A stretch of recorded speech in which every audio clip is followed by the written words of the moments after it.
Boys, girls, this is my first drink.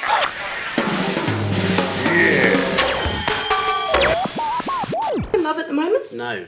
Not at all. Well, it's a very interesting question. And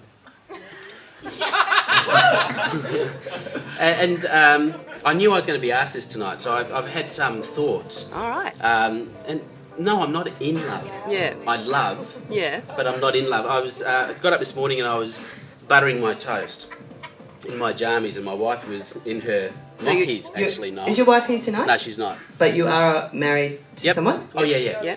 And my wife was standing in her dressing gown in her mockies, and she's looking pretty good. Yeah. I'm telling you, Noel, you're missing out on the mockies. Mate. You should buy some and take them back to England. And I was a bit nervous because I knew I was going to say, no, I'm not in love. And I said to my wife, that's full on. honey, are you in love? And she went, yep. Straight up. Didn't even think about it. She didn't even think about it. Straight in there. And I said, what with? Oh, you were doing your own Aphrodite with your wife. That's so was dangerous, making it. Paul. Over breakfast and moccasins. Oh, mate, Look out, we you're were- going down a troubled alley. Yeah, Vegemite on the toast. And she said, with you. So I'm wondering, Wow. is it a girl-boy thing as well? I mean, I think being in love is something to do with youth. I'm not as young as I used to, and there's kind of responsibilities and all sorts of things. But is there I don't know, this intrinsic difference between the way men and women look at love and Yeah. how they feel that? Yeah. So do you think perhaps when you're younger you had a more romantic ideal around the notion of being in love, and now that sort of, as you've matured, that sort of subsided to something else? Or is it because the relationships you've been in, I don't know, how long you've been married for? 15 years. So that's sort of developed into something else that's possibly, I don't know, I don't know what it's like to be married for 15 years. What is it? How do you get there, and what is the relationship then? Yeah, it's long. It's it's a magnificent journey. Yeah. But it's a tough one at times. Yeah. And it can be enlightening, inspiring, hard work. You know, all of those things. And I'm wondering why. Maybe that's why I feel that being in love belongs to our youthful exuberance, when Right. things were different and new and Yeah. untried and untested, as we were.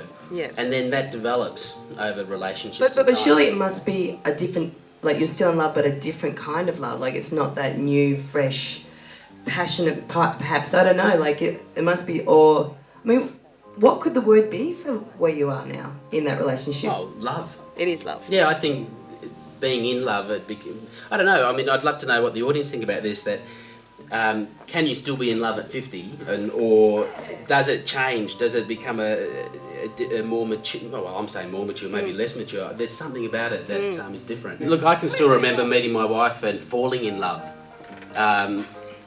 I just wonder whether that's grown and developed into something else. Yeah, and That for me is the question. yeah, for sure. And what is that? The essence of what you fell in love with in the first place? Does that still remain in your relationship? Certainly, yeah. I mean, without a doubt. And I think that what we now have has been built upon, and is much stronger and growing. It's much greater as well. Yeah. But I guess I don't know. It's not as exuberant. Yeah, but so how do you keep the passion alive then? Oh, moccasins.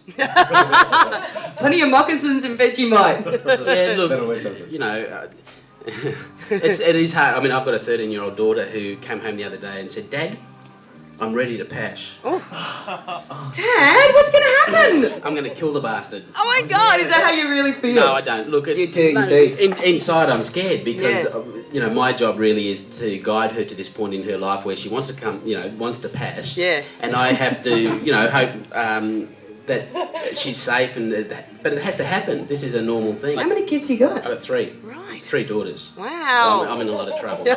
And is she the eldest? She's the oldest. Get it right on this one, buddy. Otherwise, you're going down. If I get it wrong, I've got 2 more to get right. So I think I'll be fine. So you can still imagine yourself being 90 and being with your wife. Yes. Ah. In her mockies.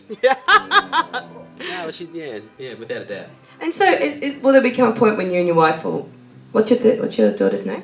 Elise. When you sit Elise down and you give her the sex education story for scenario, or how are you going to deal with that one, Paul? 8 months ago. Oh, you've done that one. Yeah, you got to do What it. did you It starts say? early. Well, my wife did it. Good on you, Mum. She's great though. She just, they're all girls, so they can talk about girly Yeah. stuff. Because I'm that kind of like, have you kissed him? You can't bloody kiss him. You can't walk home with him. You got to stay home. You're not going out tonight. You're going to, I'm kind of like playing the dad role and frightened. Yeah. But my wife is, she knows how to talk to them and deal with all of that. Well, I was in a ballet company that toured the world for 10 years. We all bonked each other silly. Really? Like all those tights and leaping about and chucking spreads? Listen, I mean, on stage you have more sex than normal, your hands are going all over the place, and it's really? a very, tactile and, quite magnificent thing. When I went to school, when I was a ballet dancer or studying, all the boys at school thought I was a bit of a poof. All right. But I was going to ballet and checking out those chicks and touching and lifting and, I was in heaven. So. And they're all racing around the footy oval together, putting their heads in each other's bums. Exactly, the old Hopawatu, patting each other on the bottom, and they thought I was weird. God, you must have just thought you were so onto something there. No, well, no, I wouldn't mind doing it again. Now I know as I'm older, I was onto something, and I probably. Well, being a teacher, wouldn't you sort of be able to, must be some admiring little pupils there. It's funny. Look, it's a frightening thing, and I can imagine. Can we stop recording? Young little ballerinas. Yeah. Okay, folks, we're going to help Paul get to his big moment. He might need a little bit of help, but we won't push him. A little bit.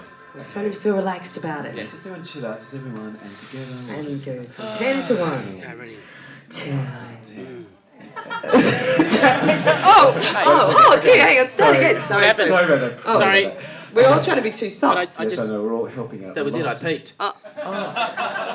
Drats. What's your turn? I could try it again, yeah. Do you reckon you can go again? I could go again, yeah. Okay, all right. What a champion. Oh. Okay, we go. 10, 9, 8, 7, 6, 5, 4, 3, 2, Oh, let's go again, quick, go again. 10. 9, 8, 7, 6, 5, 4, 3, 2,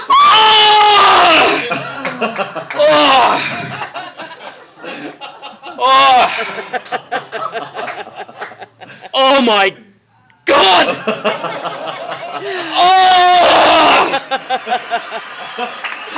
The audience is good tonight. Alrighty, Aphrodite. Thank you.